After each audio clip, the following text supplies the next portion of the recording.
नमस्कार विद्यार्थी मित्रांनो, कशा आहात? अभ्यास करताय ना? करायलाच पाहिजे. आपण इयत्ता 8वीत आहोत आणि 8वी हा 10वीचा पाया आहे. त्यामुळे जे बेसिक आहे ज्ञान ते आपल्याला काय करायचं आहे, 10वीला वापरायसाठी, 11वी 12वीसाठी आपल्याला अतिशय उपयुक्त असं ज्ञान आहे ते आपण घेतलंच पाहिजे. आपण तिसरं प्रकरण शिकतोय, घातांक व घनमूळ. त्यातला काल पहिला पॉइंट आपण कालच्या व्हिडिओमध्ये बघितला की संख्येचा घातांक 1/n या रूपातील परिमेय संख्या असेल तर कसं सोडवायचं. तर 3.1 उदाहरण संग्रह सोडवलाय आपण. आता आपला पॉइंट असा आहे की संख्येचा घातांक जर m/n या रूपात असेल तर त्या रूपातील परिमेय संख्या आपण आज अभ्यासणार आहोत. मग त्यासाठी एक थोडंसं उदाहरण तुम्हाला सोडवून देते. आपल्याला फक्त ह्या पद्धतीच्या संख्या लिहायच्या आहेत. तर जनरल नॉलेजसाठी एक थोडीशी माहिती मी तुम्हाला सांगत आहे. आता समजा साधे एक उदाहरण आपण घेत आहोत. तुम्हाला सांगितलं 8चा वर्ग करा. किती आता 8चा वर्ग 8 64, बरोबर. ठीक आहे. आता ह्या 64चं घनमूळ काढ. 64चं घनमूळ दोन पद्धतीने लिहिता येते. काल बघितलं आपण, एक तर घनमुळात 64 लिहू शकतो. त्याचप्रमाणे काय करू शकतोय आपण, 64 त्याच्या डोक्यावर 1/3, बरोबर. 64चं घनमूळ किती आलं. आता हे 64चं घनमूळ लिहिताना 64चं घनमूळ माहिती आहे आपल्याला. 64 कशाचा घन 64 आहे, 4चा. 4 चौक 16, 16 चौक 64 ते लिहिता येते. फक्त आता मी इथं 64च्या ऐवजी इथं 64चं असं पण 64 लिहू शकतो आपण. 64 म्हणजे 8चा वर्ग सुद्धा लिहू शकतो. मग 64च्या ऐवजी मी इथं 8चा वर्ग लिहिते आणि कंसाच्या बाहेर 1/3 आहे तसं राहणार. कंसाच्या बाहेर 1/3 आहे तसं राहणार. मग 64चं घनमूळ किती आहे, 4 आहे.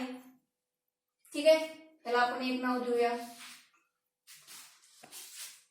आता हेच गणित थोड्याशा वेगळ्या पद्धतीनं या बाजूला घेते मी.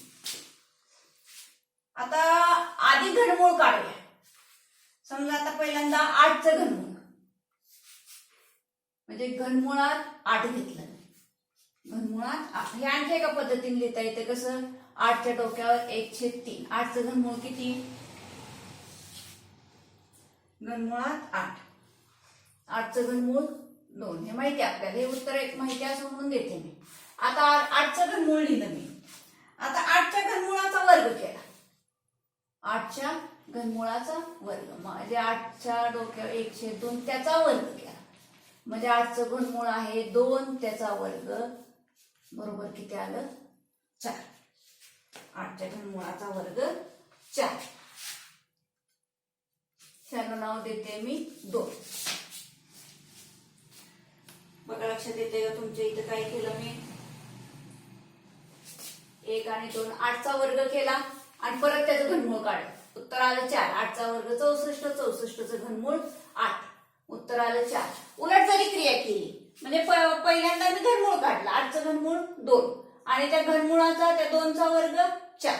म्हणजे दोन्ही पद्धतीनं उत्तर एकच येतं. मग याच्यावरून काय सिद्ध होतंय की तुम्ही 8चा वर्ग करून त्याचं घनमूळ काढा किंवा 8चं घनमूळ काढून त्याचा वर्ग काढा. दोन्हीचा अर्थ एकच होतो. दोन्हीचा अर्थ एकच. आणि हे आपण कसं लिहिणार आहोत, 8च्या डोक्यावर 2/3. बघा, 8चा वर्ग वर्गाचा घन आणि 8च्या घनमुळाचा वर्ग. हे आपण कसं लिहिलं, 8चा 2/3 घात. 8चा 2/3 घात. दोन्हीचा अर्थ एकच. आता ह्या पद्धतीची तुम्हाला उदाहरणं सोडवायची नाहीये. तुम्हाला फक्त काय करायचंय, हे अशा पद्धतीने लिहिता आलं पाहिजे. तुम्हाला फक्त हे तिथं लिहायचंय घातांक. आता हे ह्याच्यामध्ये काय आहे, 3 हे मूळ आहे. 8चं काय आहे, 3 हे मूळ आहे, 2 हे काय घातांक आहे. ते फक्त तुम्हाला व्यवस्थित लिहिता आलं पाहिजे. आता त्या ठिकाणी आणखी एक उदाहरण सांगते तुम्हाला. समजा असं सांगितलं तुम्हाला की 27चा 4/5. याचा अर्थ काय, 27चा 4/5. हे वाचणार कसं तुम्ही, 27च्या 4थ्या घाताचे 5वे मूळ. 27च्या 4थ्या घाताचे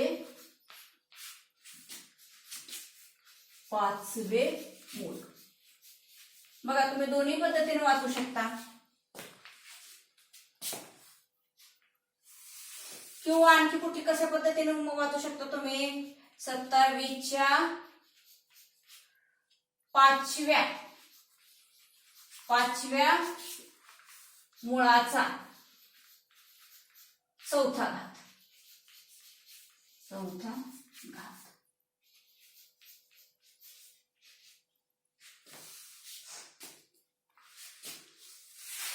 बघा परत एकदा सांगते आपण ही घातांक संख्या दोन पद्धतीने वाचू शकतो, पण त्याच्यामध्ये त्याचा अर्थ बदलत नाही. चौथा घात आहे तो कुठे दोन्हीकडे तो घातच आहे. बघा इथं दोन्हीकडे घातच आहे आणि मूळ आहे ते मूळच आहे. खालची संख्या जमिनी मूळ कसं जमिनीत असतात तेव्हा तशी भागिले असलेली संख्या म्हणजे मूळ धरायची आणि अंशस्थानी असलेली संख्या म्हणजे घात.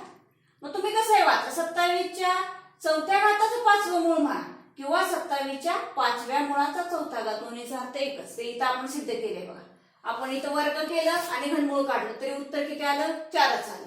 आणि इथं काय केलं 8चं घनमूळ काढून परत त्याचा वर्ग केला तरी उत्तर 4च येतो. म्हणजे दोन्हीचा अर्थ एकच. म्हणजे 8चा वर्गाचा 1/3 लिहा किंवा 8च्या घनमुळाचा वर्ग लिहा. दोन्ही वाचताना कसं वाचायचं? 8चा 2/3 घात किंवा तुम्ही आता यावर्षी कसं लिहिणार आहात 27च्या चौथ्या घाताचे 5वे मूळ किंवा 27च्या 5व्या मुळाचा चौथा घात, दोन्हीचा अर्थ एकच. आणि एवढंच फक्त लेखन आपल्याला उदाहरण संग्रह 3.2 मध्ये करायचं आहे. आता इथंच तुम्हाला 3.2 सोडवून देणार आहे मी, पण याच्यात तुम्हाला काही जादा गणित देणार आहे. त्यासाठी मी हा उदाहरण संग्रह सोडवायला घेतलेला आहे. आता या उदाहरण संग्रहातला पहिला प्रश्न आहे सारणी पूर्ण करा. सारणी पूर्ण करा. खाली सारणी पूर्ण करा. आणि ही गणित येतात परीक्षेला. आपल्याला हे पुढे सुद्धा लागणार आहे. NMS स्कॉलरशिपला सुद्धा पण याचा उपयोग होतो. सारणी पूर्ण करताना काय केलंय पहिल्यांदा त्यांनी आपल्याला संख्या दिल्यात. इथं काय दिल्यात? संख्या दिल्यात. त्या संख्यांचा अर्थ पुढे लिहिताना कितव्या मुळाचा कितवा घात. बघा कितव्या मुळाचा कितवा घात. या पद्धतीने ती संख्या आपण लिहिणार आहे. किंवा दुसऱ्या पद्धत कुठली? कितव्या घाताचे कितवे मूळ. कितव्या घाताचे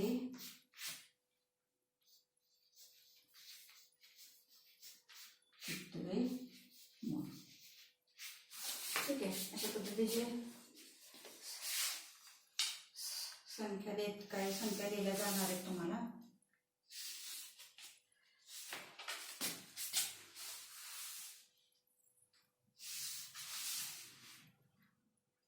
तुम्ही स्वतः सुद्धा अशा पद्धतीच्या संख्या म्हणून तुम्ही स्वतः सुद्धा काय करू शकता? उदाहरण तयार करून सोडवू शकता. आपल्याला आता गणित सोडवायची नाही आहेत, तर काय करायचंय त्याच्यानुसार उदाहरणं लिहायची आहेत. असे उत्तर काढले तसे उत्तर काढणे इथं अपेक्षित नाहीये तुम्हाला. आता आपल्या उदाहरण संग्रहातलं पहिलं गणित आहे 225चा 3/2. 225चा 3/2. बघा ही संख्या मोठी लिहायची, ही डोक्यावर संख्या लहान लिहायची, थोडीशी वरती लिहायची. कितव्या मुळाचा कितवा घात. आता कसं लिहिणार सांगणार तुम्ही. कितव्या मुळाचा कितवा घात. बघा 225च्या मूळ म्हटलं की खाली जायचं. 225च्या 2च्या किंवा म्हणजे 2चा वर्ग म्हणतो आपण. 225च्या वर्गमुळाचा तिसरा घात. म्हणजे इथं काय येणार 225च्या वर्ग मुळाचा तिसरा घात. ही एक पद्धत झाली. आता तिकडे कसं लिहिणार? घाताचा पहिल्यांदा उल्लेख करायचा. मग कसं येणार 225च्या तिसऱ्या घाताचं वर्गमूळ. 225च्या तिसऱ्या घाताचे वर्गमूळ. हे कसं लिहिणार इथं 225च्या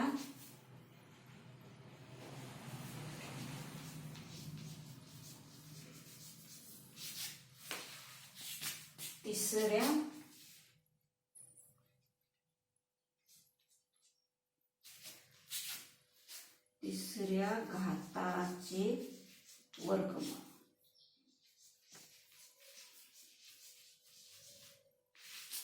दोनशे 25च्या तिसऱ्या घाताचे वर्गमूळ. दुसरी संख्या आहे 45चा 4/5. दुसरी संख्या आहे 45 कंसात घालायचं 4/5.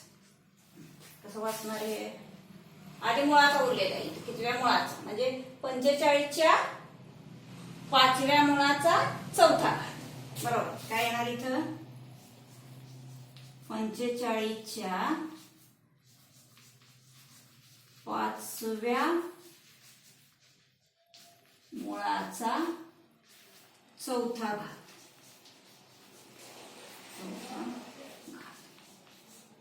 5व्या मुळाचा चौथा घात. आता तिकडे काय येणार? 45च्या 4थ्या घाताचे 5वे मूळ. 45च्या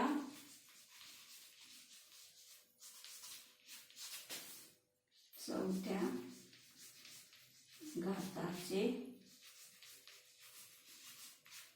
5वे मूळ. 45च्या 4थ्या घाताचे 5वे मूळ. मध्ये असं पाहिजे तर लाईन मारली तरी चालेल. आता तिसरी संख्या 81चा 6/7.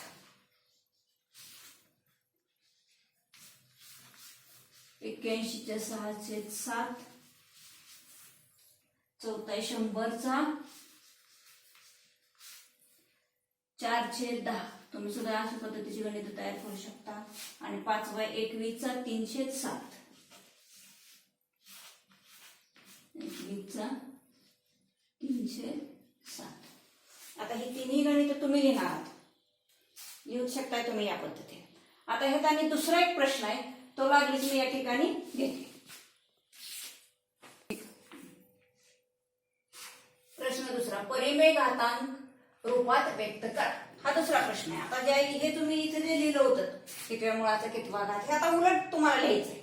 म्हणजे आता तुम्हाला काय करणार आहे? परिमेय घातांक रूपात व्यक्त करा. म्हणजे परिमेय एक दिलं जाणार आहे. आता एक उदाहरण देते तुम्हाला त्यातलं. आता ह्या दुसऱ्या प्रश्नाचं पहिलं उदाहरण असं आहे, 121च्या 5व्या घाताचे वर्गमूळ. 121च्या 5व्या घाताचे वर्गमूळ. 5व्या घाताचे वर्गमूळ. वय तुम्ही अशा पद्धतीचा प्रश्न लिहून घ्यायचा आहे. इथं वर्गमूळ वर प्रश्न डायरेक्ट दिलाय त्यामुळे एवढं लिहिलं तरी चालतं. परिमेय घातांक रूपात व्यक्त करा म्हणजे हे तुम्हाला वाक्य दिले आहे. 121च्या 5व्या घाताचे वर्गमूळ. मग काय येणार? 121. ठीक आहे, आधी लिहायचं कंस घातला. आता घात डोक्यावर लिहायचं, मूळ खाली लिहायचं. घात किती आहे? 5, तो इथे लिहिला. मूळ किती आहे? 2, ते इथे लिहिलं. मला खाली चालेल बघा, वरती अजून वरती पाहिजे. 121च्या 5व्या घाताचे वर्गमूळ हे अशा पद्धतीने लिहायचं. 121च्या डोक्यावर 5/2.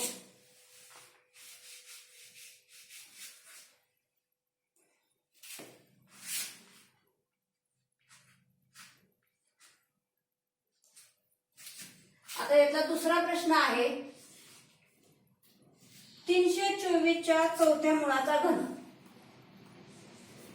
324च्या 4थ्या मुळाचा, 4थ्या मुळाचा घन.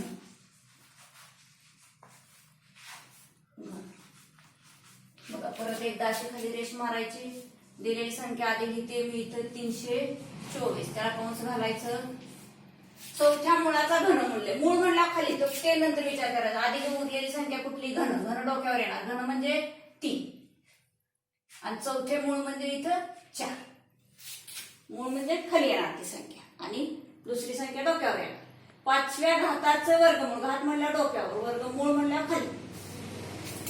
आता यातलं तिसरं उदाहरण आहे, 264च्या 11व्या मुळाचा वर्ग. 11व्या मुळाचा वर्ग. 264च्या 11व्या मुळाचा वर्ग. आता हे कसं लिहायचं बघा. तर 264 11व्या मुळाचा वर्ग. मूळ 11व्या मुळाचा म्हणजे मूळ इथं खाली येणार आणि 11व्या मुळाचा वर्ग म्हणजे 2 इथं वरती. 264च्या 11व्या मुळाचा वर्ग. मग आता हे 3 उदाहरणं घेतलेत. अशा पद्धतीची आणखी उदाहरणं तुम्ही तयार करून त्याच्यात सोडवा आणि ही सुद्धा 3 उदाहरणं तुम्ही सोडवा. हा छोटासाच पॉइंट आहे, तेवढाच व्यवस्थितपणे सोडवा. पुढचा आपला घनमूळ हा पुढचा एक पॉइंट राहिलाय, तो उद्याच्या व्हिडिओमध्ये घेऊया. धन्यवाद.